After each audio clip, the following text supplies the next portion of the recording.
जानने का प्रयास कर रहे हैं, वो हमें आशा है, श्रद्धा है कि हम ज़रूर सुखी होंगे, हम ज़रूर कामयाब होंगे। हाँ? और वो सोच जो है वो मनुष्य को जीवित भी रखती है और अपने जीवन में उद्देश्य भी देती है और निरंतर हमें वो सुख के एहसास की तरफ ले जाती है, जिस सुख की हमें तलाश है। और हर जीव, हर मनुष्य उसी सुख की तलाश कर रहा है जो जीवन का सार है, लक्ष्य है। लेकिन तलाश करने का हमारा तरीका कभी कभी गलत होता है। हम बाहर सुख ढूंढते हैं और बाहर ही रह जाते हैं। बाहर सुख ढूंढना अच्छा है, क्योंकि शुरुआत में बाहर की चीज़ें हमें आकर्षित करती है, जैसे कि अमर सिंह ने बताया कि चेहरा। हाँ, तो चेहरा आकर्षित करता है और ये आकर्षण ये सदियों से है। इसी जन्म का लोभ नहीं है, आसक्ति नहीं है। हमारा जन्म इसी के ही कारण हुआ है। बार बार जन्म हमने इसीलिए लिया है कि हमें रूप पसंद है। स्त्री को पुरुष का रूप पसंद है, पुरुष को स्त्री का रूप पसंद है। ये कोई मतलब असामाजिक विचार नहीं है और नैसर्गिक विचार है। लेकिन सामाजिक मान्यता में कभी कभी उसको हम इतना बांध देते हैं कि नैसर्गिक सोच क्या है वो पूरी तरह से ढक जाती है और उस पर हम काम ही नहीं कर पाते। तो बौद्ध धर्म उस पर काम करके उससे मुक्त होने की बात करता है। जब उसको हम समझते हैं अपने उस आसक्ति को, तो सामाजिक जो समता है, स्त्री पुरुष की हो या जो भी आकर्षण हो, अपने आप कम हो जाता है।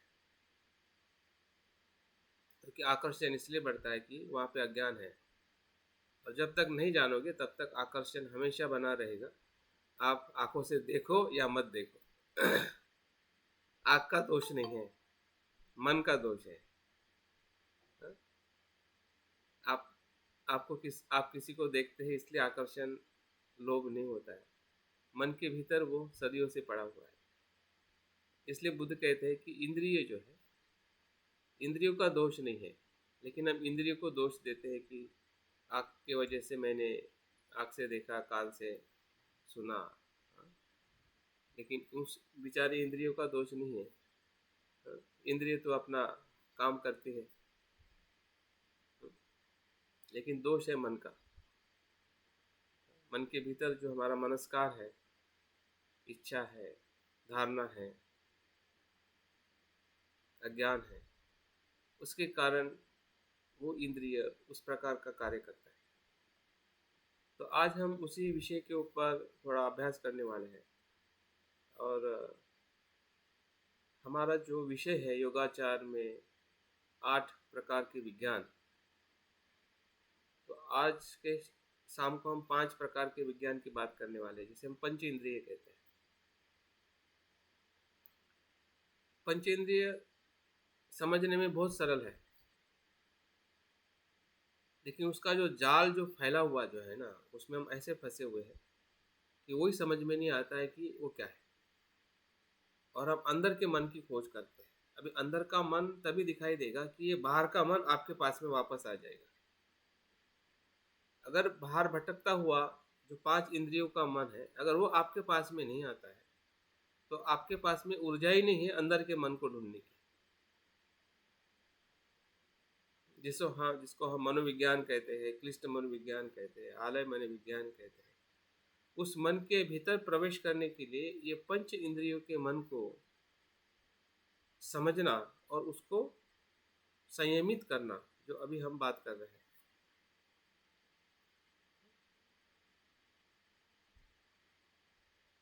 उसके ऊपर हम अक्सर काम करते हैं, लेकिन उतने परिणामकारकता से कार्य नहीं हो पाता है। हमें लगता है कि ऐसा ही ठीक हो जाएगा, क्योंकि हम शील का पालन करते हैं, ये कर रहे हैं, वो कर रहे हैं। तो उससे इंद्रिय थोड़े शिथिल शांत होते हैं, लेकिन उतनी जो उसकी समझदारी नहीं बन पाती है। तो आज के ध्यान में थोड़ा हम प्रयास करेंगे कि वो समझदारी, वो दृष्टि क्या है, ताकि हम सहजता से अपने इंद्रियों के प्रति हम सजग हो सके, सहजता से। क्योंकि पांच पांच इंद्रिय एक साथ में, पांचों इंद्रियों को देखना समझना, कभी कभी हम बहुत विचलित हो सकते हैं या हमें समझ में नहीं आ सकता है। लेकिन उसका जो दौर है, दौर मतलब उसकी जो सूत्र है, वो जागृति के पास में है। एक ही चीज से पांच चीजें समझ में आ सकती है, जिसे हम संयम कहते हैं, जागृति कहते हैं। वो ऐसी डोरी है कि वो पांचों इंद्रियों को नियंत्रित करती है। मतलब पांच इंद्रियों के प्रति हमें जागरूक होने का मतलब यह है कि सिर्फ अपने स्मृति को समझना, सजगता को समझना, संयम को समझना, और संयम ही अपने आप में पांचों चीजों के साथ में वो कनेक्ट हो जाता है। तो पांचों इंद्रियों का बाह्य जो इंद्रिय है, जिसको हम भौतिक इंद्रिय कहते हैं, तो इंद्रिय का मतलब हमें क्या समझते हैं? इंद्रिय का मतलब क्या है? किसे इंद्रिय कहते हैं? किसी को पता है क्या? भाषा क्या, उसकी परिभाषा क्या है? इंद्रिय मतलब क्या? पांच इंद्रिय वो पता है, लेकिन उसका अर्थ क्या है? ज्ञानेंद्रिय जिससे हम बाह्य जगत को देख सकते, नहीं, उसका सोच कार्य है सकते, वो, समझ उसका सकते। उसका कार्य है, लेकिन उसका अर्थ क्या है? जिसे इंग्लिश में ज्ञानेंद्रिय। फैकल्टी कहते हैं, इंग्लिश में उसको फैकल्टी कहते हैं। हाँ, वो तो इसका अर्थ यह है, इंद्रिय का मतलब यह है कि जो नैसर्गिक क्षमता का बोध होना। इंद्रिय क्या करता है कि नैसर्गिक जो तथ्य है उसको जानने की क्षमता इंद्रिय में है। जैसे कि आप आँख खोलते हैं और रूप दिखाई देता है, तो रूप देखने की क्षमता जो है, नैसर्गिक क्षमता, वो चक्षु में है। तो वो उसका एक अर्थ है। दूसरा अर्थ है इंद्रिय का विशिष्ट विषय को जानना। क्योंकि आँख से रूप ही जाना जा सकता है, स्रोत से साउंड या शब्द ही जाना जा, विशेष क्षमता है उसमें। आँख सुन नहीं सकता है और कान देख नहीं सकता है। उसको बोलते हैं स्पेशल, विशेष विशेषज्ञ जो है, जिसको हम अपने जिसे यूनिवर्सिटी में जो टीचर्स होते हैं उसको फैकल्टी कहते हैं। फैकल्टी का मतलब क्या कि वो व्यक्ति जो है वो विशेष, एक विशेष विषय के अंदर पारंगत होता है। सभी विषय में नहीं होता है, लेकिन विशेष एक विषय में वो विशेषता प्राप्त करता है। उस अर्थ से इंद्रिय। तीसरा अर्थ जो है वह कल हमने जो उपाय कौशल्य जो देखा था, स्किल। इंद्रिय क्या स्किल है? हुँ? आपकी क्षमता को दर्शाता है, अभिव्यक्त करता है।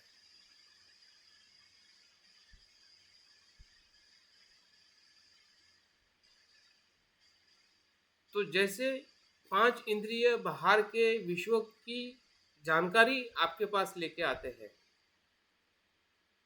या आपको जानकारी मिलती है,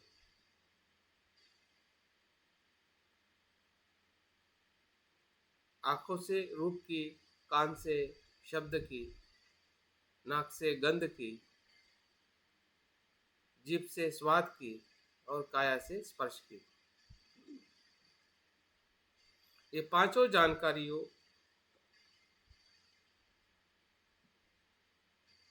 को जानने की जो क्षमता है, इन 5 इंद्रियों में है, इसलिए उसको इंद्रिय कहते हैं। और इस इंद्रियों को बुद्ध ने कहा कि उस पे संयम रखे।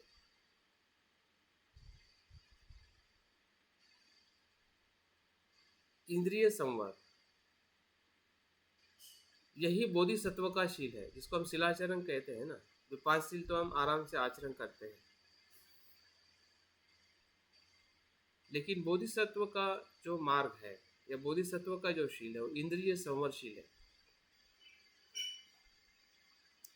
और इंद्रिय संवरशील से ही हमारा आध्यात्मिक, जिसे हम ध्यान का भीतर का जो मार्ग जो है वो खुल जाता है।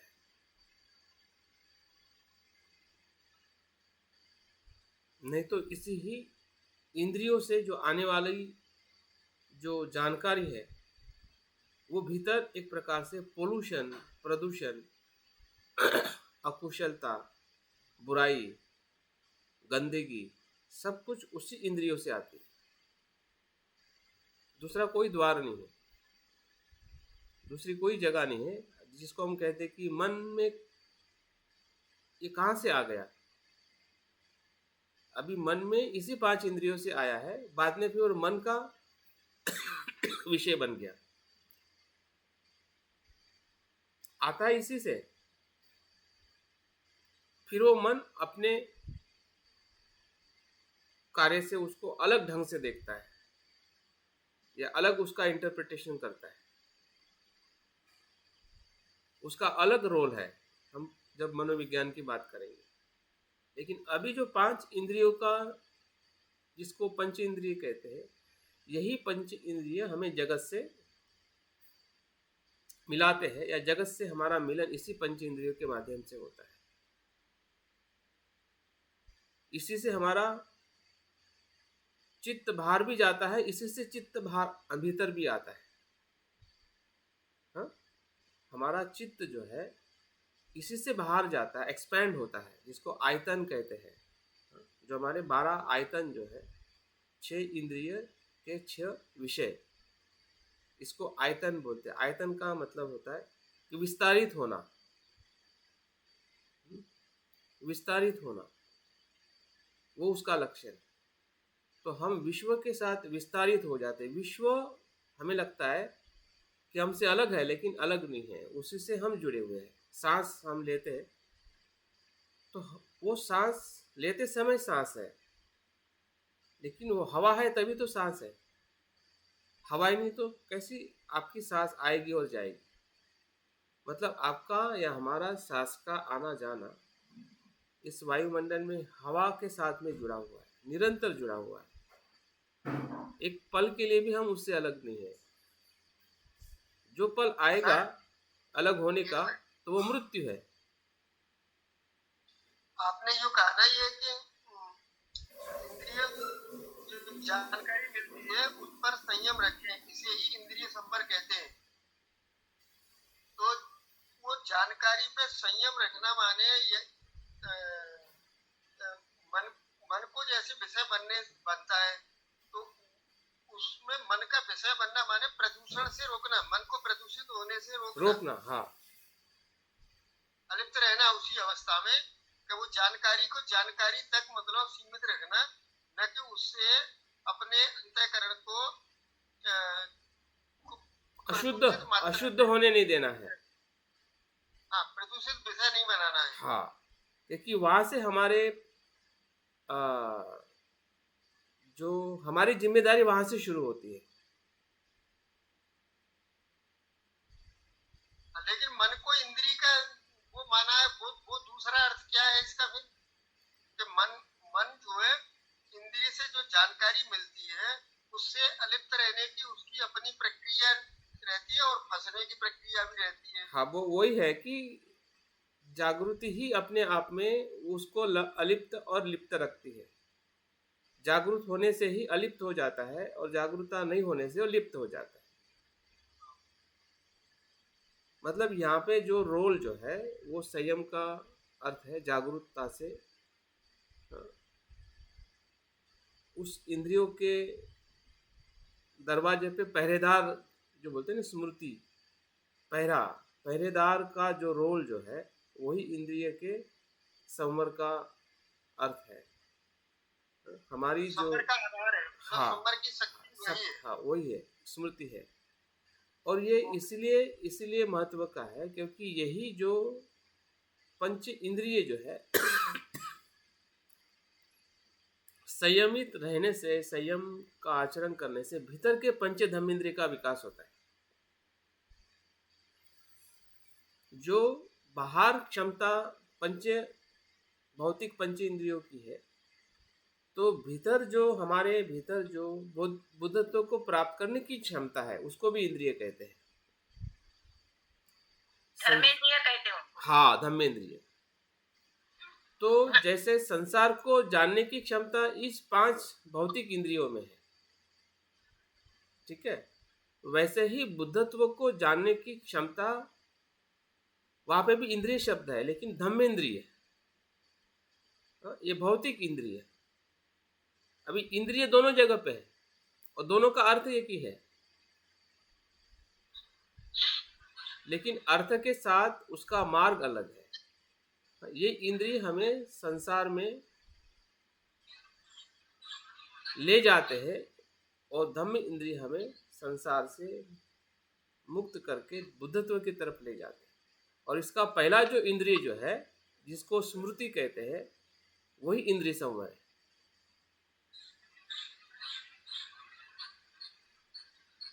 जैसा अलिप्त शब्द बताया, तो अलिप्त तो एक सीमा से ज्यादा भोग तो करना ही है उन्हें, लेकिन लिमिट से ज्यादा करना। बिल्कुल बिल्कुल सही। भारती जी ने सही समझ में आया कि जब हम संयम रखते हैं, अलिप्त नहीं होते। संयम रखने का मतलब यह है कि जो जानकारी हमारे पास में इंद्रिय से आ रही है, तो जितनी जरूरत है उतनी लेके बाकी को छोड़ देना है।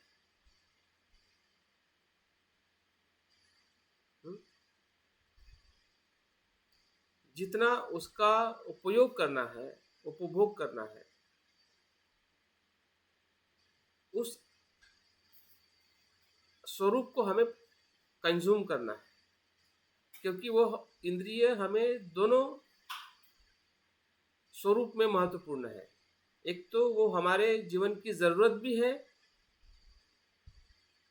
और जीवन का वो बंधन भी है।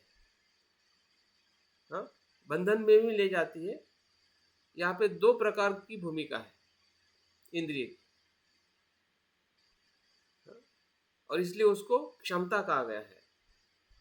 विशेष क्षमता है वो, और नैसर्गिक क्षमता है, क्योंकि हमारे पास में 5 इंद्रिय आने के वजह से ही हम अन्य प्राणियों से सक्षम हुए हैं। हमारी जो बुद्धिमत्ता है, हमारा मन है, हमारा विकास जो है, इसी पंच इंद्रियों के कारण हुआ है। क्योंकि 5 इंद्रियों जो है वो संसार की जो वास्तविकता है, संसार की जो पहचान है, हमारी जरूरत है, हमारा विकास है, उसका वो आधार है। तो उस अर्थ से वहां से आने वाली जो कुछ भी जानकारी है, ज्ञान है, उस ज्ञान के स्वरूप को हमें समझना है कि किस प्रकार से उसकी ज़रूरत के माध्यम से मेरे भीतर आ रहा है और कितना वो ज़रूरत के अलावा भीतर आ चुका है, वही लोभ है। और अभी हम कहते हैं कि ये लोभ कहाँ से आया है। लोभ तो तभी से आया है जब से आपने आपकी इंद्रियों की क्षमता बढ़ी है। जब हम बहुत इंद्रिय के इतने हमारी क्षमता नहीं थी, उम्र के 1 साल 2 साल हमें इंद्रिय थे, लेकिन इंद्रिय की वो क्षमता नहीं थी सुनने की, पहचानने की, जानने की। लेकिन जैसे जैसे वो क्षमता बढ़ी, जैसे जैसे हम 2-3 साल 5 साल 10 साल के हुए, तो वही स्पर्श जो है, वही रूप जो है, वो रूप के साथ में, ज़रूरत के साथ में वो लोभ भी आने लगा। क्योंकि उस समय हम संयमित नहीं थे। अभी जो संयमित नहीं थे, जो अंदर आया तो वो तो लोभ बढ़ ही गया ना, द्वेष तो बढ़ ही गया है, बुराई तो बढ़ी गई है। तो अभी हमारे पास में सवाल होता है कि यार ये कहाँ से आ गया, मैं तो अभी अच्छा हूँ, अभी अच्छा अभी है ना, तब तो और जागृति से आ गया तो हम बुद्धिमान हो जाएंगे कि यार हंसेंगे अपने आप पे। हाँ, अपने आप पे हंसना मतलब प्रज्ञा है। हम ढूंढ रहे थे कि ये कहाँ से आया, अभी पता चल गया।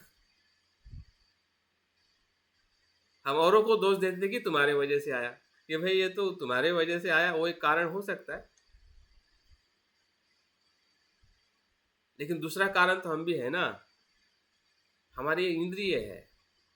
हाँ? और इसलिए जो प्रतीत समुत्पाद में हमें सिखाया जाता है कि जो 6 इंद्रियों के होने वाले स्पर्श से ही वेदना उत्पन्न होती है।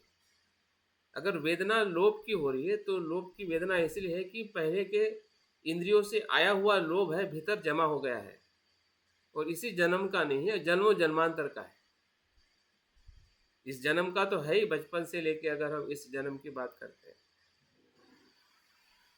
लेकिन ये गलती हमने पिछले जन्म में भी की है, तभी तो जन्म हमारा हुआ है। अगर गलती नहीं की होती तो हमारा जन्म क्यों होता। तो हमारी गलती, जो कहते हैं ना कि हमारा कर्म नियम और हमारा पूर्व जन्म और पुनर्जन्म, ये सभी संभ्रम जो है अपने आप शांत हो जाते हैं। भले हमें पूरा समझ में नहीं आए, लेकिन इतना जरूर समझ में आता है कि यही कारण रहा होगा।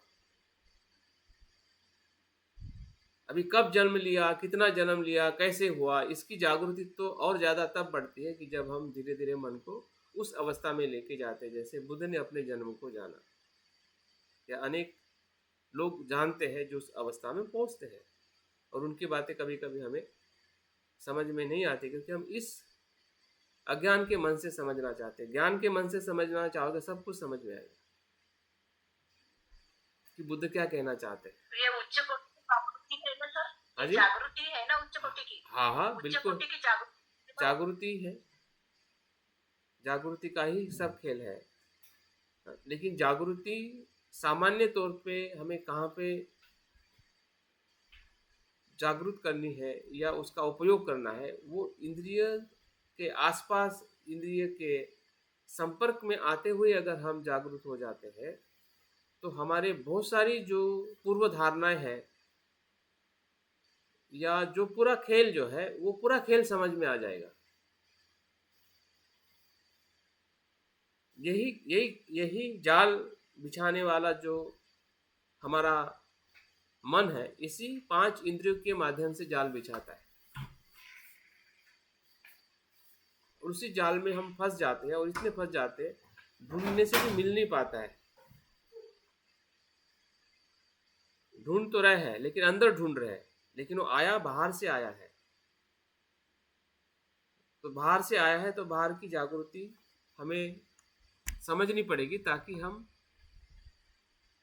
भीतर में सही तरीके से देख सके, क्योंकि बाहर का मन ही भीतर आता है, इसलिए तो उसको ध्यान कहते हैं। ध्यान का मतलब क्या है कि जो 5 इंद्रियों में भटकता हुआ मन जो है या व्यस्त मन है, हाँ, उसको क्या करना है, छोड़ना है और भीतर के मन में आ जाना है, जिसे हम न्यूरन कहते हैं। न्यूरन ही बाहर का मन है। अभी न्यूरन के साथ मन रहेगा तो हम भीतर के मन में कैसे प्रवेश कर पाएंगे। तो बाहर के साथ में भीतर का हमें समझना है। बाहर का कैसा जा रहा है, बाहर से क्या आ रहा है, हा? इसकी जो स्मृति है वही इंद्रिय संवर। और इसी को 4 प्रयत्न के अंदर जो हमने कल देखा कि 4 प्रकार की जो तत्व है योगाचार में, वो है श्रद्धा, हा? दूसरा है छंद, तीसरा है वीर्य, और चौथा है उपाय कौशल। ये चारों चीजें इसमें आ जाती है। इंद्रिय संवर का मतलब एक प्रकार से सम्यक प्रयत्न है।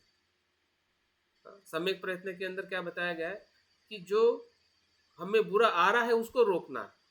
अभी रोकना ये पता है, लेकिन कहाँ पे रोकना? अभी मन में रोकना है, लेकिन मन के साथ में ये 5 इंद्रियों से तो मन के भीतर बुरी चीज आती है। डायरेक्ट मन में हम कैसे रोक सकते हैं? क्योंकि मन के भीतर तो ये 5 ही इंद्रियों से आ रहा है। मन, जब हम ध्यान के लिए बैठते हैं तब मन काम करता है, 5 इंद्रिय तो काम नहीं करते, या उसको हम कम से कम इस्तेमाल करते हैं। तो मन के अंदर जो निवरण आ रहा है वो तो मन का स्वभाव है, उस निवरण को निर्माण करना, क्योंकि उसमें छाप पड़ी है, और छाप रहेगी तो बाहर तो आएगी। लेकिन छाप पड़ी कैसे है? इसी इंद्रियों के माध्यम से पड़ी है, और ये गहरी छाप है। जितना हमारा जो शारीरिक अकुशल कर्म रहा होगा, उतना ही, जैसे कि हमारी जो आसक्ति है, अभी आसक्ति में जिस प्रकार की भी आसक्ति अधिक रही होगी बचपन से लेके अभी तक, फिर हमारी भोजन की आसक्ति हो सकती है, हाँ? या हमारे स्त्री पुरुषों के संबंध की आसक्ति हो सकती है, धन की आसक्ति हो सकती है, पद की आसक्ति हो सकती है। तो वो छाप जो पड़ी है इसी इंद्रियों से तो हमने ग्रहण किया है, और फिर बाद में वो मन का खेल बना है, और मन के भीतर जब हम ध्यान करते हैं तो वो छाप अपनी प्रवृत्ति वहां पे निर्माण करती है। तो अंदर तो हमें कभी कुछ पता चल जाता है, लेकिन बाहर से कैसे आ रहा है, वहां पे काम करते हुए अगर हम आगे बढ़ते हैं, हाँ, तो भीतर काम करने का जो तरीका है वो बहुत तरीके से हम अपने आप पे काम कर सकते हैं।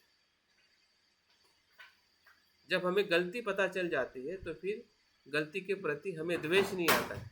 आपको लोभ का द्वेष नहीं आएगा अगर गलती पता चल जाए, लोभ का द्वेष आता है। जो बुरा है उसका हमें द्वेष आता है, उसका भय लगता है। अभी भय इसलिए लगता है कि हमें ये पता नहीं चल रहा कि आया कैसे, मैं उसमें कितना जिम्मेदार हूं। अभी उस समय बचपन में तो हम जिम्मेदारी ले नहीं सकते ना, क्योंकि तब तो हम पूरी तरह से अजागरूक थे। तो जो आ चुका है वो गलती हो गई है, अज्ञान के कारण गलती हुई है, या कुछ जानबूझ के भी गलती हुई है। गलती तो गलती है, जानबूझ के हो या अज्ञान से हो। लेकिन इसी 5 इंद्रियों के संवर और असंयम और संयम से हुई है। अगर गलती हुई है असंयम से हुई है, तो गलती पता चल जाए तो तुरंत हमारे वहां पे जागृति आ जाती है, गलती का एहसास ही जागृत। अभी हम बोले कि जागृत का मतलब क्या है? गलती मतलब दूसरा धर्म नहीं है, इससे उत्पन्न होता है। गलती और दुख का एहसास हो जाना ही जागृति, और वो जागृति फिर निरंतर बनी रहती है कि ऐसी बुरी चीज, ऐसी गलती दोबारा ना हो। इंद्रियों से अभी तक जो आया है वो आ चुका है, उसके साथ में हम निपट सकते, लेकिन तब निपट सकते कि जब हम आए।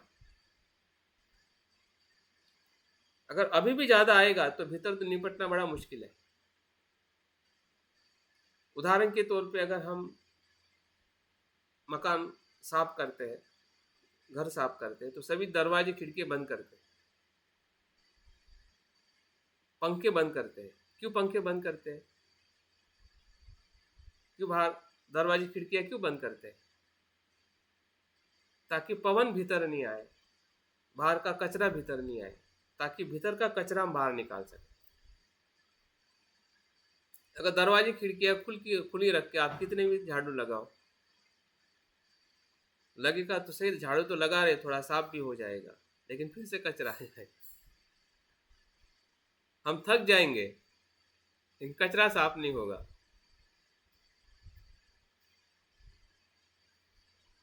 तो हम इसलिए आध्यात्मिक जीवन में थक जाते हैं। अरे लगता है कि यार संसार में भी ऐसा ही था, यहाँ पे भी ऐसा है, सब लोग ऐसे हैं। अभी सब लोग ऐसे नहीं है, हम ऐसे हैं। लोगों की गलती नहीं है जो हमारे आसपास में है, गलती कहाँ पे हो रही है उसकी जानकारी हम कहीं ना कहीं हमें नहीं हो रही। तो इंद्रिय का जो रोल जो है, इंद्रिय का संयम जो है, यही हमारे भीतर जाने का मार्ग है। नहीं तो भीतर हम कितना भी जाए तो भीतर तो पहले ही जाल है, अंधकार है। अगर हम अपनी इंद्रियों को संयमित नहीं करते हैं, 100% नहीं, लेकिन कम से कम जानिए कि हाँ ऐसा कुछ हो रहा है, हो चुका है। वही एहसास आपको कुछ न कुछ संयम होने के लिए मदद करेगा। और वही संयम कहीं ना कहीं हमारे भीतर का जो धम्म इंद्रिय है, जैसे कि फिर वो प्रज्ञा हो, श्रद्धा हो, श्रद्धा बढ़ जाएगी, प्रज्ञा बढ़ जाएगी। एक बार श्रद्धा और प्रज्ञा बढ़ जाए तो इंद्रियों का संयम और ज़्यादा सक्षम होने लगता है।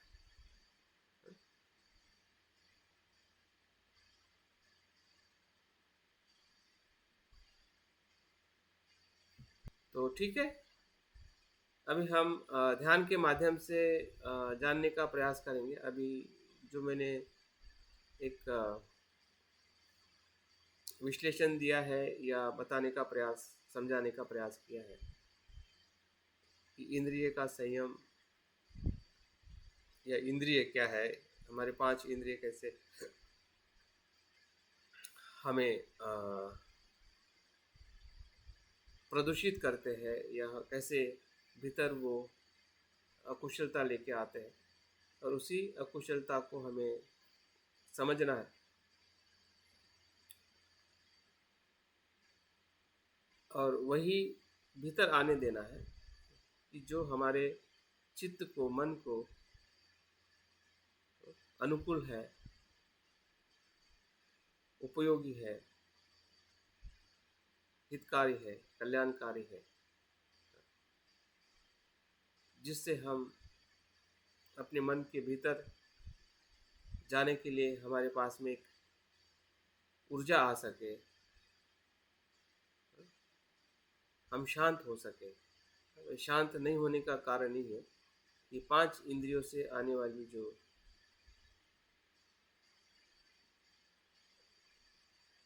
अतिरिक्त जो जानकारी है, अतिरिक्त जो अनावश्यक चीज़ें जो है, वही हमारे लिए न्यूरन का काम करती है। दूसरा कोई न्यूरन नहीं आता है। इसी 5 इंद्रियों से किए हुए जो हमारी अनुभूति है या जानकारी है, ज्ञान है, वही हमारे लिए न्यूरन के रूप में है। तो देखते हैं उसको कैसे हमने समझना है, कैसे उसको जानना है, ताकि हम भूतकाल में भी जो हमारे से गलती हुई है वो भी पता चले, और वर्तमान में उसको हम कैसे ज़्यादा से ज़्यादा संयमित रह के हमारा वर्तमान और भविष्य जो है और अच्छे उच्च अवस्था में हम भीतर में प्रवेश कर सकें। तो ठीक है, अभी हम ध्यान के लिए बैठते हैं। अपने बैठक को ठीक कर लीजिए। एक एक इंद्रिय को हम समझने का, देखने का प्रयास करेंगे। इस ध्यान में 5 प्रगतियों को हम करेंगे, क्योंकि 5 इंद्रिय है। तो 5 इंद्रियों की जो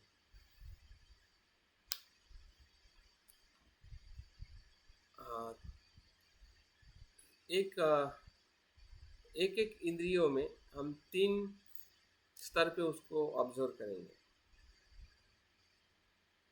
एक तो इंद्रिय की जगह कहाँ पे है, स्थान कहाँ पे, उसका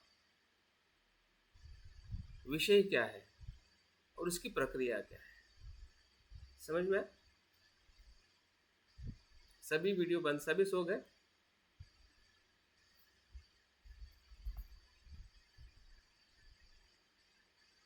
क्या बताया मैंने?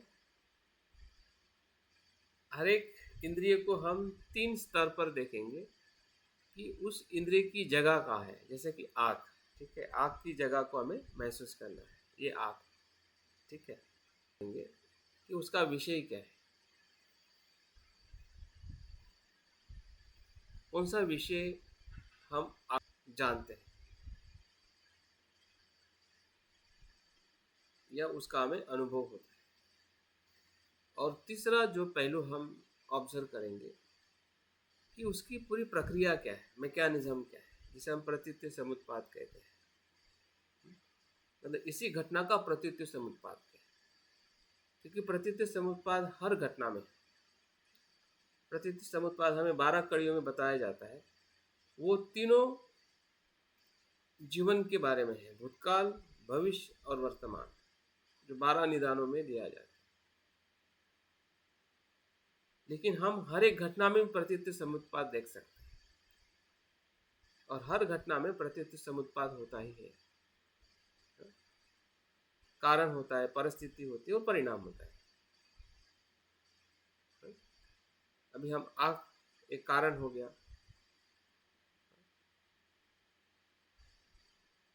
परिस्थिति वो विषय हो गया, और उससे जो परिणाम मिलेगा, अनुभव होगा, वो उसका परिणाम होगा।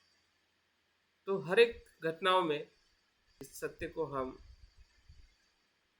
स्मृति कहते हैं। स्मृति का मतलब ये है कि जानना कि क्या हो रहा है। कैसे जानना? स्मृति कोई आपको दूसरी जानकारी नहीं देती है, जो हो रहा है उसी की जानकारी देती है। उसी जानकारी से हमें जागरूक होना है कि ऐसा ही हो रहा है। इसके पहले ये सब कुछ भीतर आ चुका है। अभी मैं जान रहा हूँ तो मुझे भूतकाल का भी समझ में आ रहा है कि मेरी गलतियाँ कहाँ पे इंद्रिय के माध्यम से हुई है। तो अभी भी जो गलतियाँ हो रही है उसको मैं देख पा रहा हूँ कि यहाँ पे इस इंद्रियों के संयम में मुझे कार्य करना है, ताकि भीतर जो मेरे मन में आता है या मैं परेशान होता हूँ ध्यान के भीतर, फिर आध्यात्मिक जीवन में, तो इसी के इंद्रियों के अनावश्यक विषय भीतर आने के और जागरूक नहीं होने के कारण ही सब कुछ भीतर आता है। तो हमें सुख का भी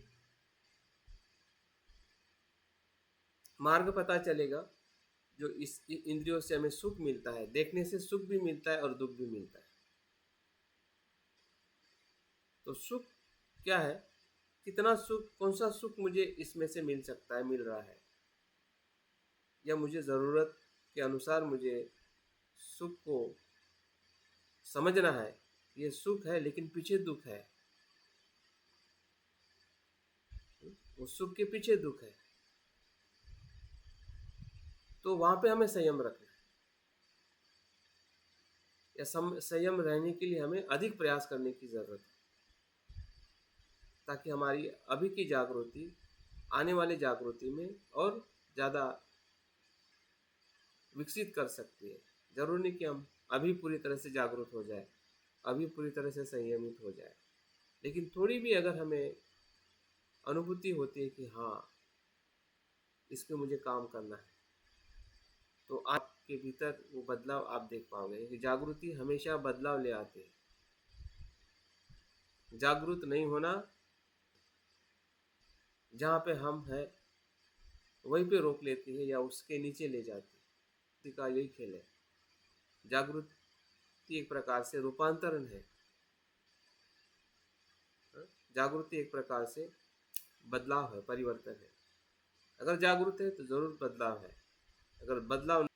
अगर आपकी जागृति आपको टेस्ट करनी है कि मैं जागरूक हूँ या नहीं हूँ, मुझ में जागृति है या नहीं है, पहचान हम स्वयं कर सकते। हम अपने बैठक को ठीक कर लीजिए।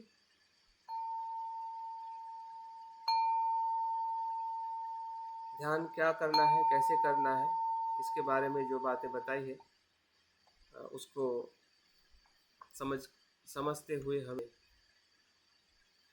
हमारी बैठक को और हमारे उत्साह को, ध्यान का जो उत्साह है, जो आज हम इंद्रिय संवर का ध्यान करने जा रहे हैं, इंद्रिय की जागृति, इंद्रिय की स्मृति, जो हमारे 5 इंद्रिय है, आँख, कान, नाक, जीभ और त्वचा, जिसे पारंपरिक भाषा में चक्षु, स्रोत, घ्राण, जीवा और काया कहते हैं।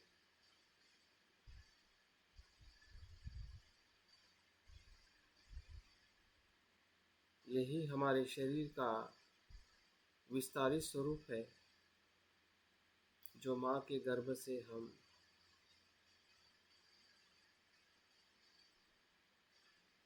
इस शरीर को प्राप्त हुआ है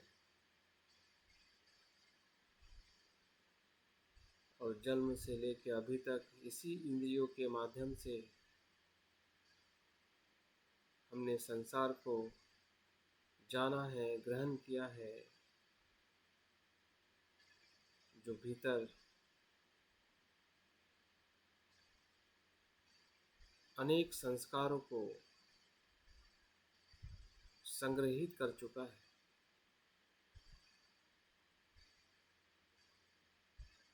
यही वो द्वार है जिस द्वार से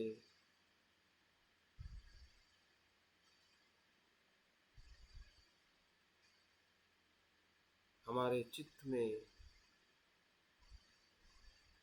संसार प्रवेश करता है, क्योंकि संसार के विषय जो बाहर है वो इसी इंद्रियों के माध्यम से भीतर प्रवेश करते हैं। दूसरा उसका कोई द्वार नहीं है। यही 5 द्वार है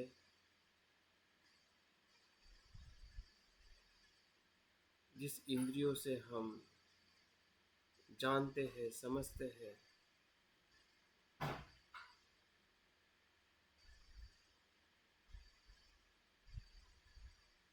ऐसे 5 इंद्रियों की जागृति का ध्यान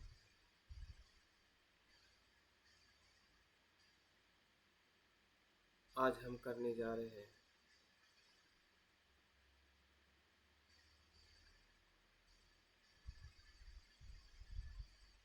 ध्यान के प्रथम चरण में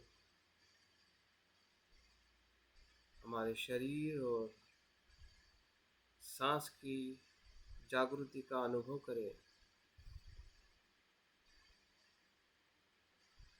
कि हम जहाँ बैठे हैं हमारा शरीर तनाव मुक्त है। सांस आ रही है, सांस जा रही है।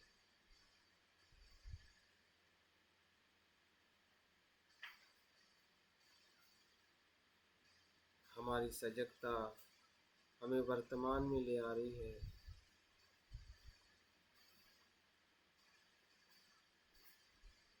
अनुभव करें सांस के होने का।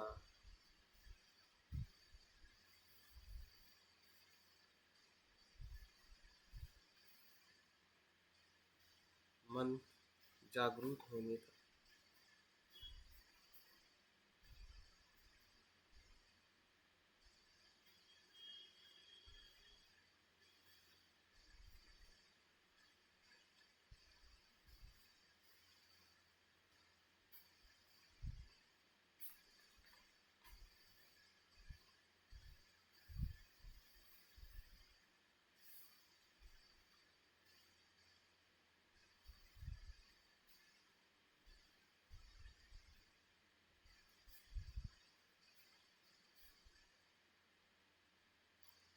श्वास की स्मृति से ही हमें अपने 5 इंद्रियों के प्रति स्मृतिमान होना है।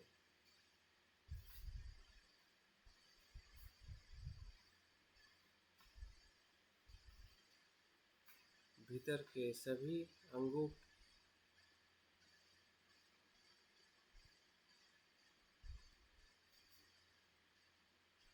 वैसे ही हमारे 5 इंद्रियों को जागृति से अवलोकन करना है।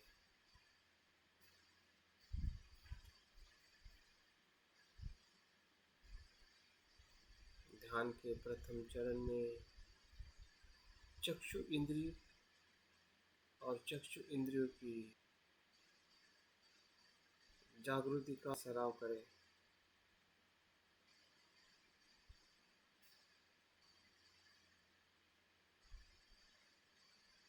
जानिए कि चक्षु कहाँ पर है, उसका स्थान कहाँ पर है और चक्षु का अर्थ क्या है, क्या होता है चक्षु, क्या होती है आंखें।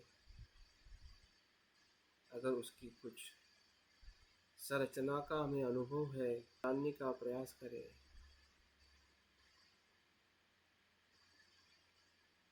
चेहरे के मध्य में जो दो आंखें हम देख पा रहे हैं, वो आंखें हैं।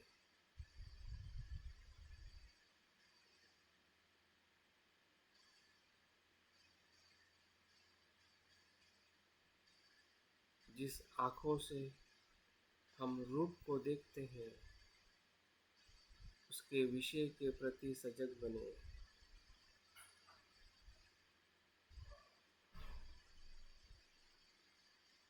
चक्षु और विषय, विषय और चक्षु,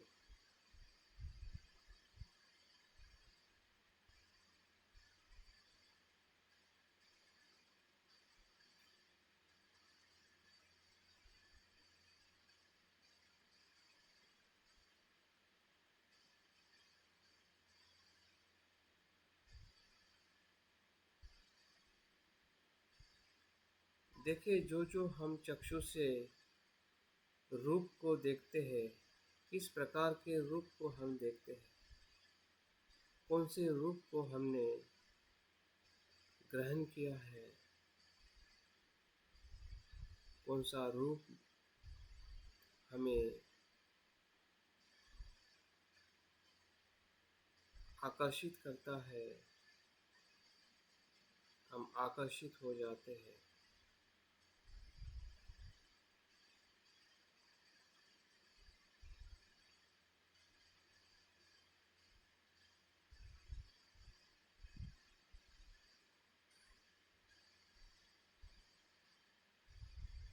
क्या चक्षु आकर्षित करता है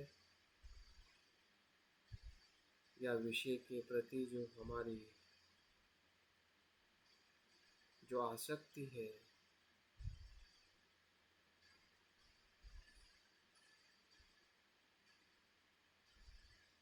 क्या भीतर जाता है। इसके पहले भी जो हमने चक्षु से देखा है, बचपन से लेकर अभी तक,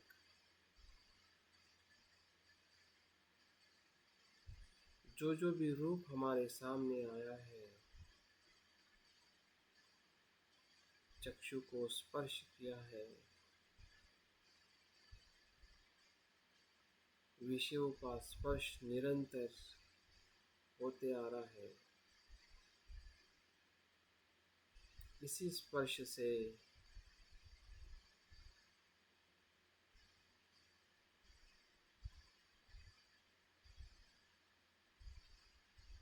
वेदना का हमें अनुभव होता है।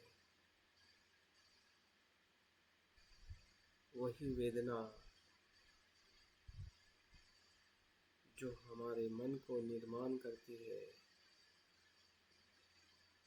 चक्षु विज्ञान निर्माण होता है।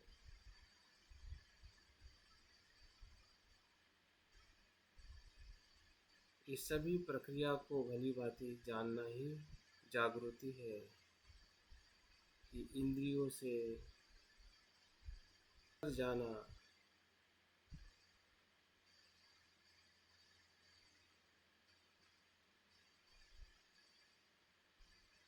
हमें समझ में आ रहा है। जहाँ जहाँ हम अजागरूक रहे हैं, वहाँ वहाँ इसी चक्षु इंद्रियों से रूप भीतर जाकर उसी प्रकार का विज्ञान का निर्माण हुआ है, जिसे हम लोभ कहते हैं, द्वेष कहते हैं या ज्ञान कहते हैं। भीतर पहले से ही अज्ञान है और ये इंद्रियों के माध्यम से भी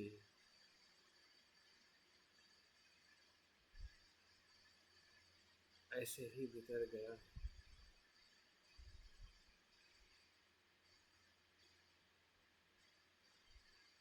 हमें अपने भूल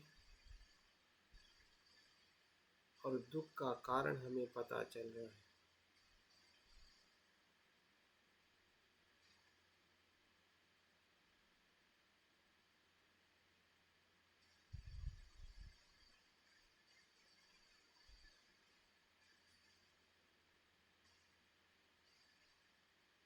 ज़रूरत से ज़्यादा जो भी भीतर गया है वो सभी लोभ है।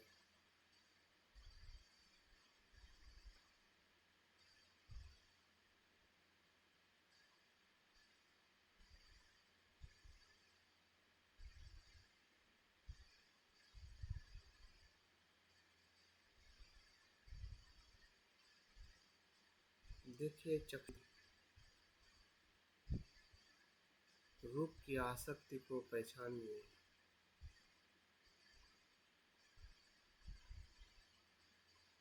जिसे हम कामछंद कहते हैं।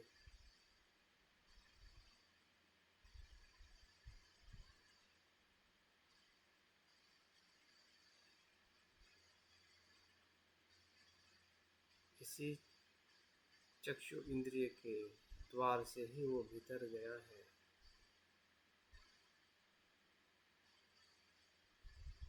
अभी भी भीतर जाने की संभावना है अगर हम चक्षु इंद्रिय से संयमित नहीं होते।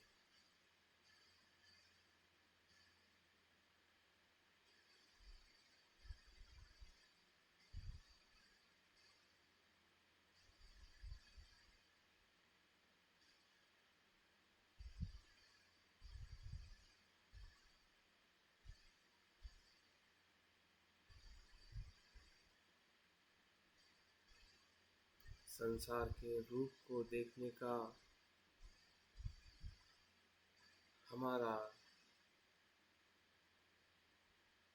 हमारी दृष्टि है, उसमें हमें बदलाव लाने की ज़रूरत है।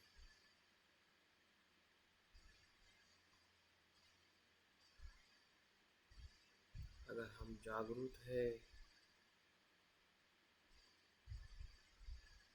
तो उसके देखने में बदलाव ज़रूर आएगा। हमें समझदारी आएगी कि जिस रूप को हम देख रहे हैं वो मेरी ज़रूरत है या आसक्ति।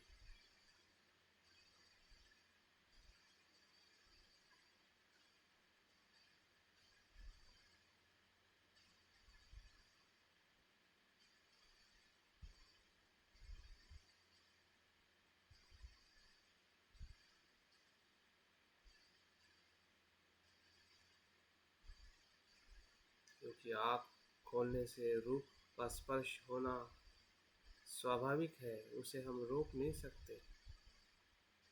फिर रूप स्त्री का हो सकता है, किसी वस्तु का हो सकता है, निसर्ग के कोई भी पदार्थ का हो सकता है।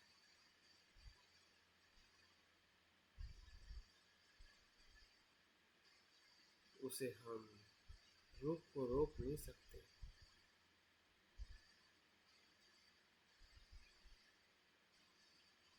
लेकिन संयमित जरूर हो सकते हैं।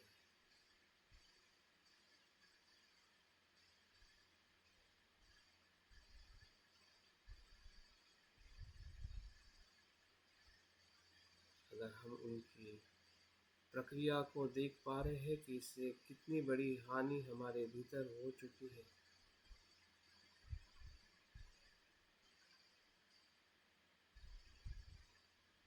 वही दुख का अनुभव ही हमें और ज़्यादा संयमित कर सकता है।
हम चक्षु के विषय और उनकी होने वाली प्रक्रिया से सजग हो रहे हैं, यही जागृति है।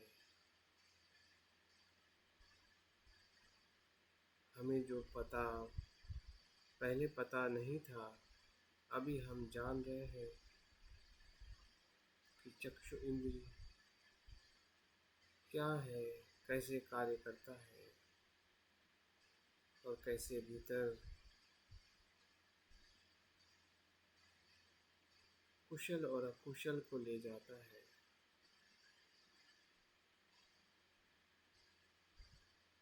कुशल को भीतर जाने दीजिए, अकुशल को रोकिए।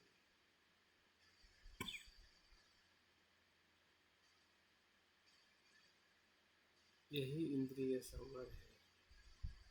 जो भी रूप हमारे चक्षु को स्पर्श करता है,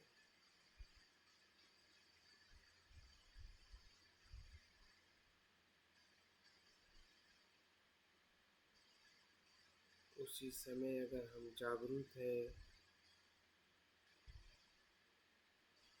तो रूप का स्पर्श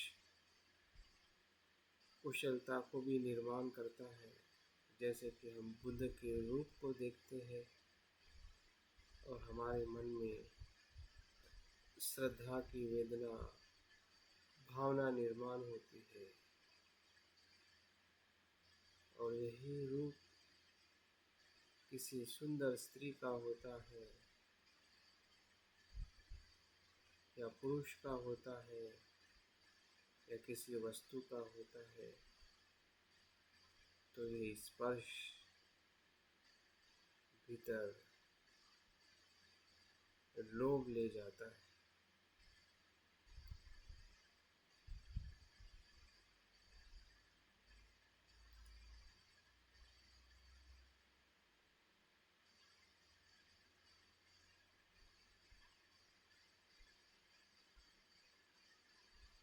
पहचानिए, देखिए, जानिए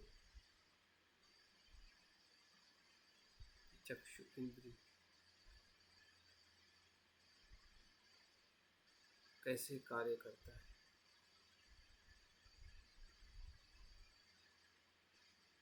सजगता रखें, जागरूक बने।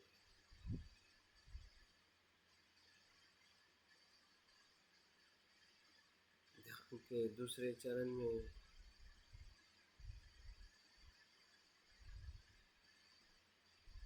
स्रोत इंद्रियों को पहचानिए। ये भी शरीर का महत्वपूर्ण अंग है।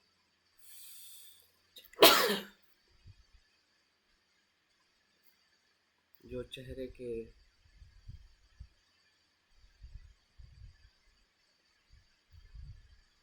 या हमारे मस्तिष्क के दोनों साइड में है, उसका आकार देखिए, उसकी जगह देखिए, उसकी जागृति रखें कि यही दो कान है।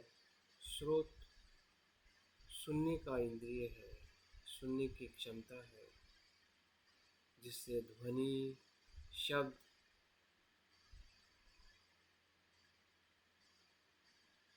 इसका हमें बोध होता है। इसी से स्रोत विज्ञान उत्पन्न होता है, जानने की क्षमता उत्पन्न होती है, जिसे स्रोत विज्ञान कहते हैं।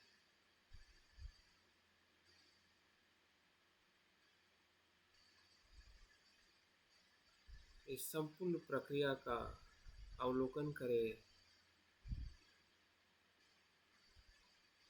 कि ध्वनि का होना, शब्दों का होना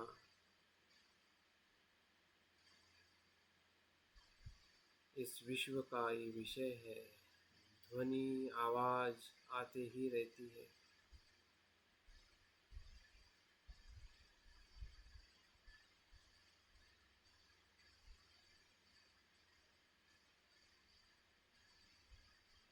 हम हमेशा किसी न किसी आवाज के साथ जुड़े रहते हैं। ये हमारा इंद्रिय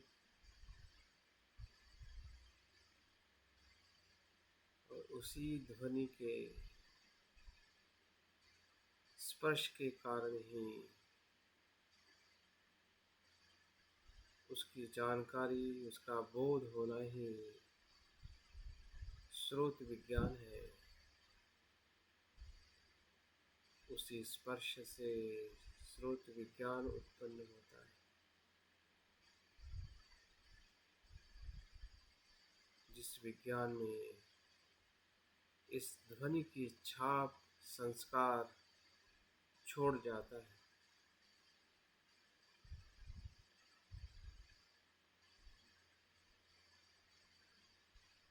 जो ध्वनि को हम सुनते हैं, शब्द को सुनते हैं, उसी शब्द से संयम रहने से उस ध्वनि का शुद्ध रूप भीतर आता है, और संयमित नहीं रहने से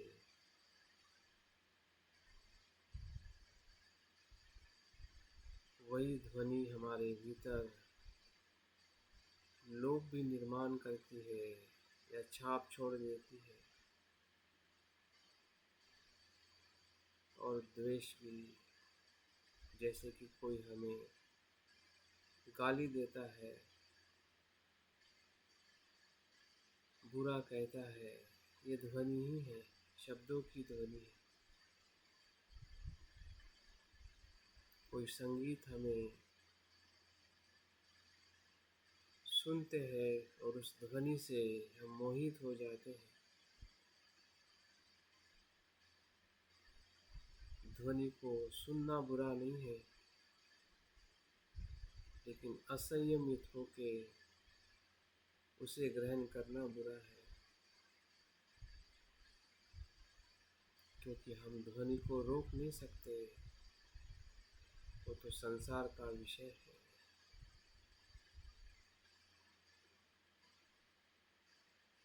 और हम अपने इंद्रियों को भी रोक नहीं सकते, सिर्फ संयमित हो सकते, उसका उपयोग कर सकते हैं, उसका आनंद ले सकते हैं।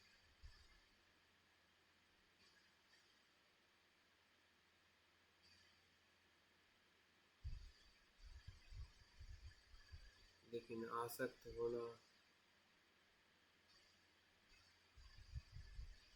वो संयम के कारण हो रहा है। हम जागरूक नहीं हैं।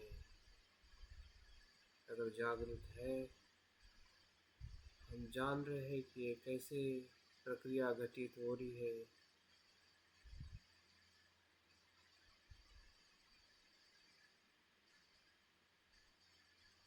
और भीतर किस ध्वनि को अंदर आने देना है, वो हमारी जागृति तय करती है।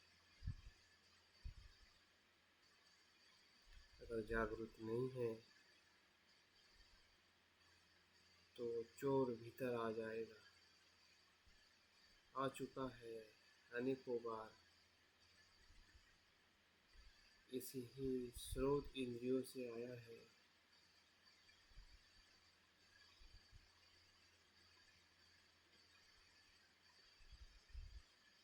ध्वनि के ही माध्यम से भीतर आया है।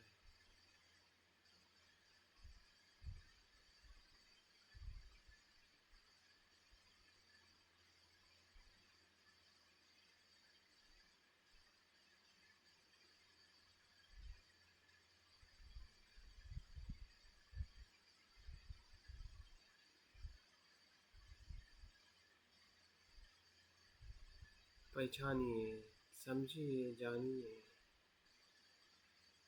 जैसा है वैसा अनुभव करें,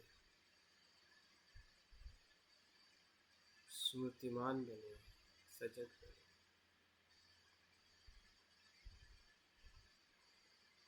स्रोत इंद्रिय से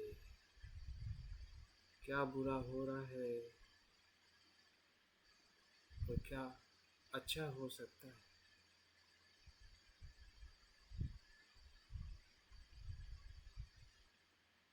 जैसे कि हम सुंदर मंत्र को सुनते हैं, प्रवचन सुनते हैं, बुद्ध की वाणी सुनते हैं, वो भी ध्वनि ही है। लेकिन उस ध्वनि से हमारे भीतर श्रद्धा और प्रज्ञा उत्पन्न होती है।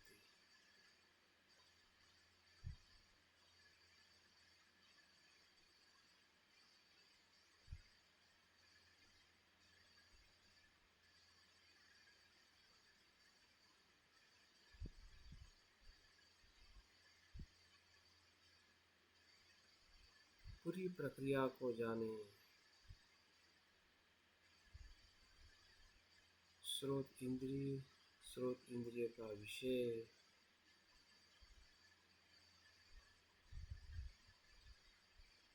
का होने वाला स्पर्श,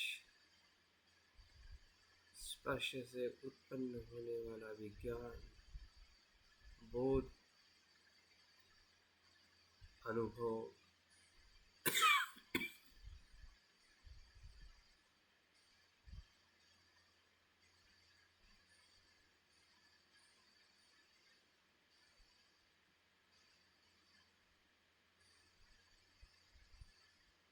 जैसे जैसे हम देख रहे हैं, सजग हो रहे हैं, वैसे वैसे हमें समझ में आ रहा है।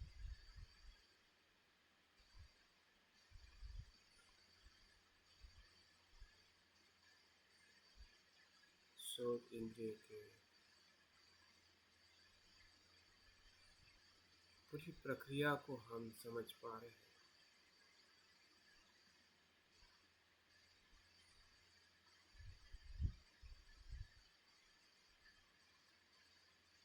वैसे ही हमारे तीसरे इंद्रियों को देखें, ध्यान के तीसरे चरण में प्रवेश करें। हमारा घ्राण इंद्रिय है, जिसे हम नाक कहते हैं, चेहरे के बीचों बीच, आंखों के नीचे, जिससे हम सांस भी लेते हैं, और उसी से गंध,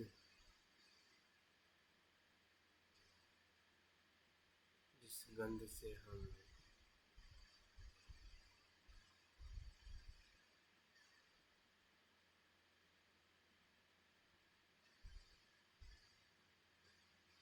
उस नाक का विज्ञान उत्पन्न होता है।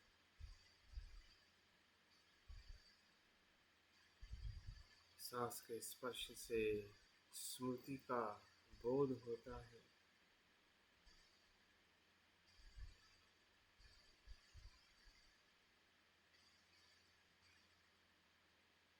देखिए, गंध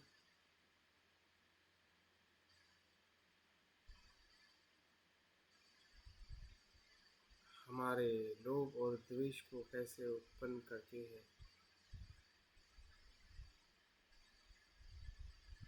जब हम भोजन लेते हैं, या कैसे परिस्थिति में हम वातावरण में रहते हैं, उस वातावरण से हमेशा हमें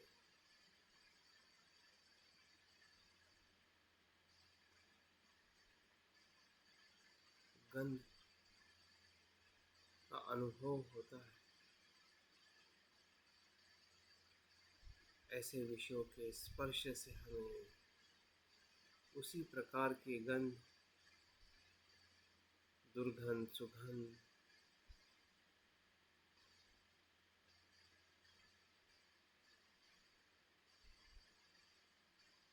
इसी इंद्रियों से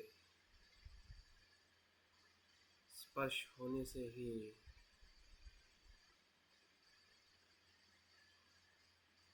घ्राण इंद्रिय का घ्राण विज्ञान उत्पन्न होता है।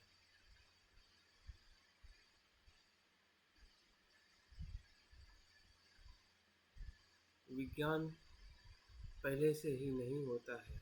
बुद्ध कहते हैं वो क्षण प्रतिक्षण उत्पन्न होता है और लय होके फिर से उत्पन्न होता है। जब जब जहाँ जहाँ जिस जिस इंद्रियों के विषयों के स्पर्श होते हैं, तब तब उस प्रकार का विज्ञान उत्पन्न होता है। लय होके फिर से उत्पन्न होता है, क्योंकि स्पर्श निरंतर होते ही रहता है।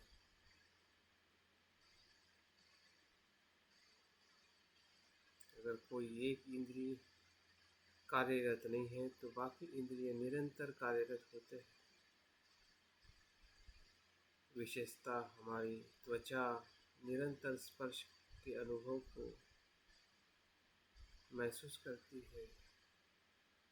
ध्वनि, गंध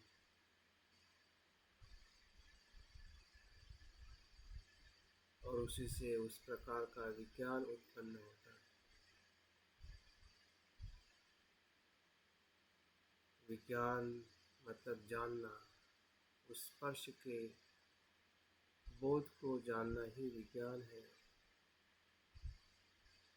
अगर हम जागरूक हैं तो वो बोध हमें बुद्धत्व की तरफ ले जाता है। अगर हम जागरूक नहीं हैं तो वही विज्ञान का बोध हमें अज्ञान और दुख में ले जाता है।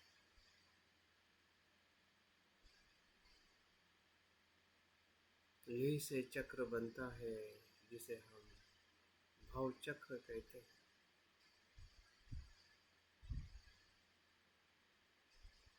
इसी से चक्र टूट सकता है जिसे हम निर्वाण कहते हैं।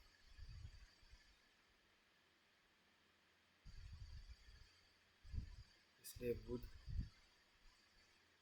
के वचनों में कहा जाता है, जागृति ही बुद्धत्व है।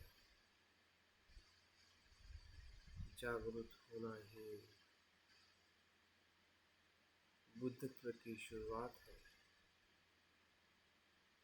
वही मध्य है, वही अंत है। उसका संपूर्ण विकास करना ही बुद्धत्व है।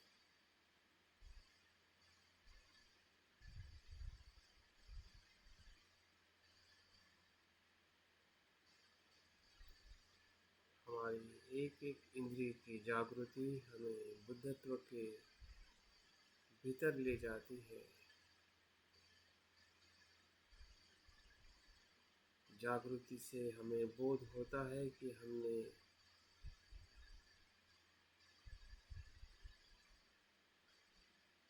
कहाँ गलती की है।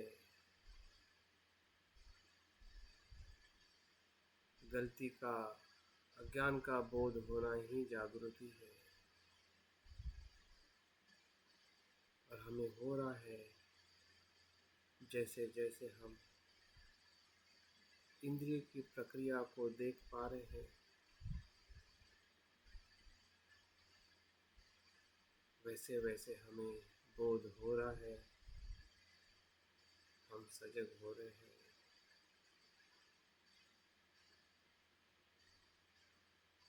हमारे भीतर जो कुछ भी दुख है और कुछ सुख भी है, वो सभी इसी इंद्रियों के विषय के स्पर्श से ही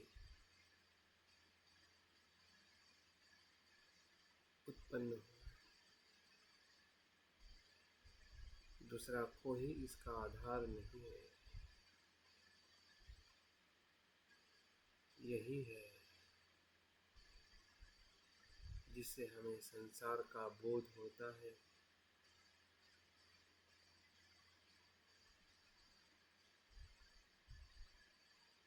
वो यही इंद्रिय है। चौथे चरण में प्रवेश करे हमारा स्वाद इंद्रिय, जिसे हम जीवा कहते हैं।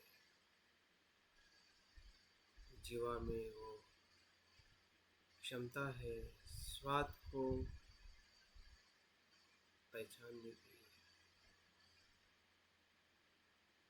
लेकिन वो पहचान स्पर्श से उत्पन्न होकर जीवा विज्ञान को उत्पन्न करती है। तब जाके हमें पहचान होती है कि स्वाद मीठा है, खट्टा है या किसी और प्रकार का स्वाद है। देखिए, जो भी हम भोजन लेते हैं वो इसी स्वाद इंद्रिय से होके उसके प्रति हमारे मन में लोभ और द्वेष उत्पन्न होता है, और उसी के साथ उस व्यक्ति के प्रति भी हमें लोभ और द्वेष उत्पन्न होता है जो भोजन बनाता है। और इस प्रकार से भीतर क्या गया है अभी तक, इसका भी अनुमान लगाइए।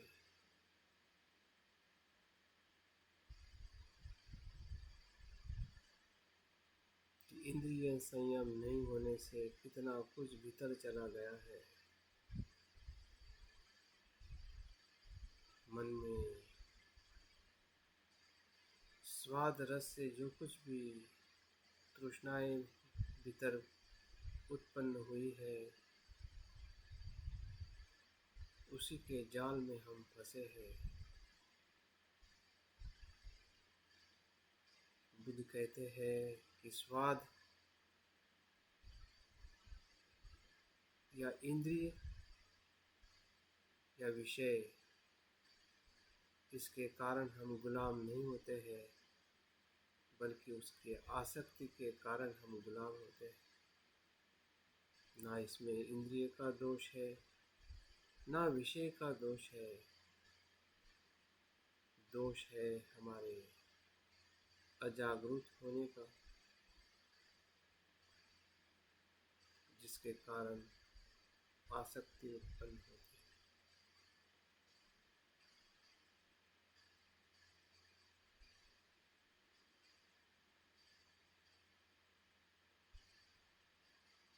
हमारे शरीर में जो कुछ भी बीमारी है, दुख है, इसी स्वाद इंद्रिय के कारण है, अजागरूक होने के कारण,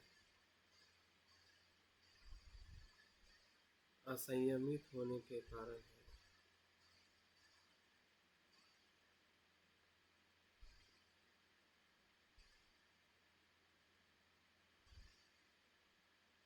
पहचानिए, अवलोकन करें, सत्य का साक्षात्कार करें।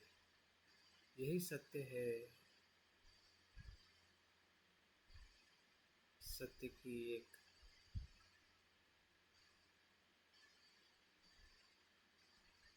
अनुभूति है। यही अनुभूति हमें संपूर्ण सत्य की तरफ ले जाती है।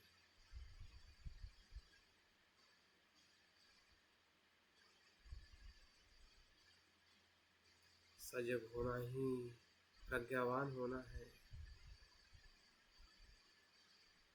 प्रज्ञा का अर्थ ही जैसा है वैसा देखना, और जागृति जैसा है वैसा देखने का प्रकाश है।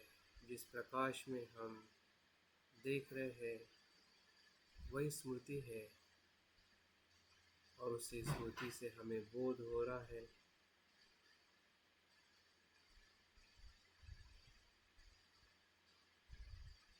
वही प्रज्ञा है।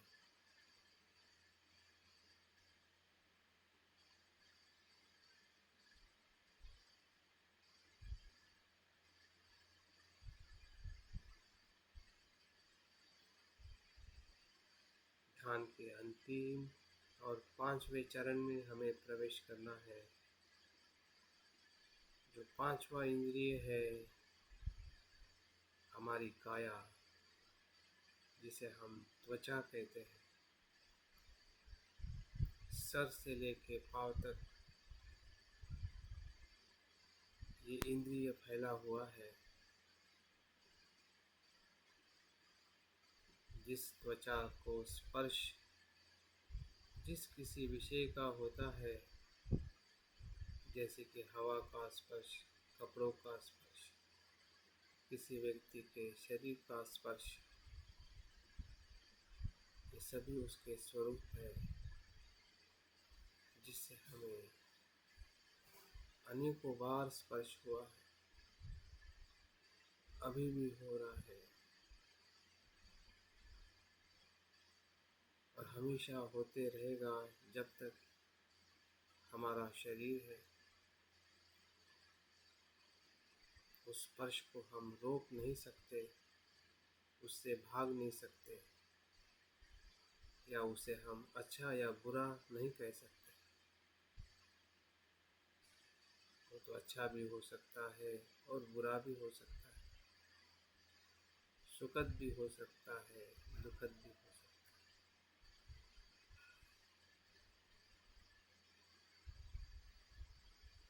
अगर हम जागरूक है, सजग है, तो वही स्पर्श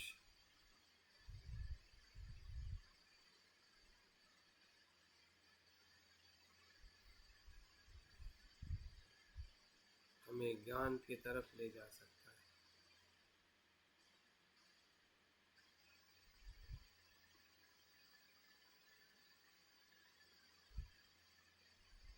जिससे वेदना होकर हम श्रद्धा में प्रवेश करते हैं,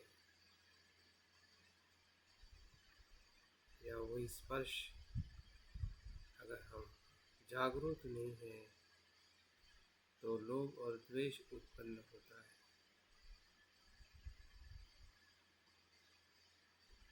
उसका विज्ञान उसी के आधार पर उत्पन्न होता है जितने प्रमाण में हम जागरूक है और जागरूक नहीं है। वही विज्ञान कुशलता की तरफ ले जाता है या अकुशलता की तरफ।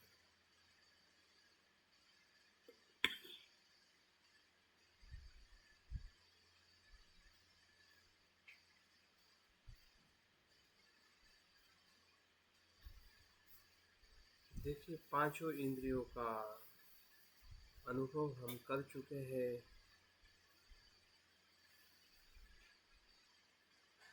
उसके विषय को लेकर, उसके स्पर्श को लेकर, उससे उत्पन्न होने वाले पांचों विज्ञान,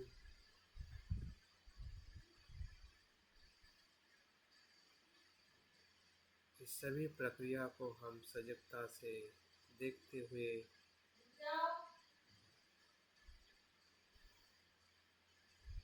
हमें हमारे लोभ, देश और अज्ञान का बोध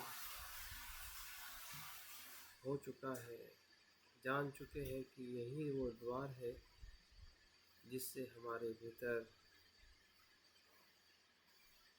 संस्कारों का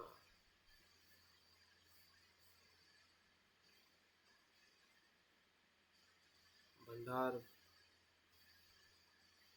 हो चुका है।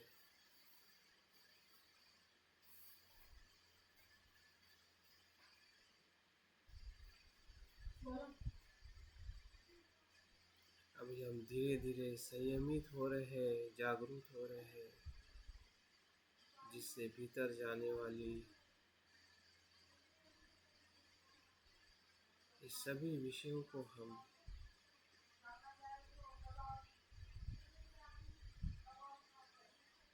सम्यक दृष्टि से देखें,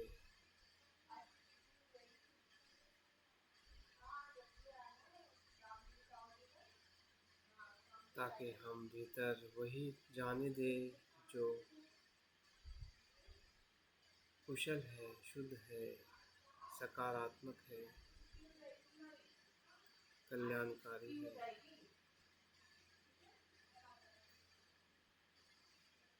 सुरक्षित रखे अपने इंद्रियों को, संयमित रखे,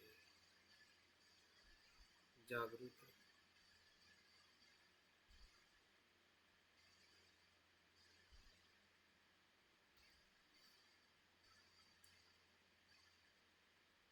यही कल्याण है, यही मंगल है। इंद्रिय का संवर, इंद्रिय की जागृति बोधिसत्व का शील है। जिस मार्ग पर हम चल पड़े हैं, जिसमें स्वयं का भी कल्याण है और संसार के सभी जीवों का कल्याण है। सबे सता सुखी। सबे सत्ता सुखी, सबे सत्ता सुखी।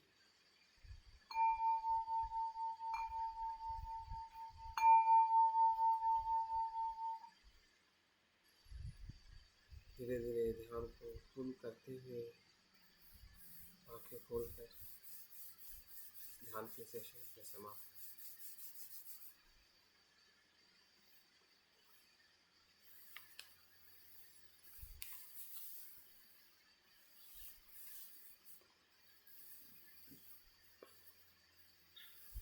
तो जैसे हमने अवलोकन करके ध्यान के माध्यम से हमने इंद्रिय की जागृति रखी है, वैसे ही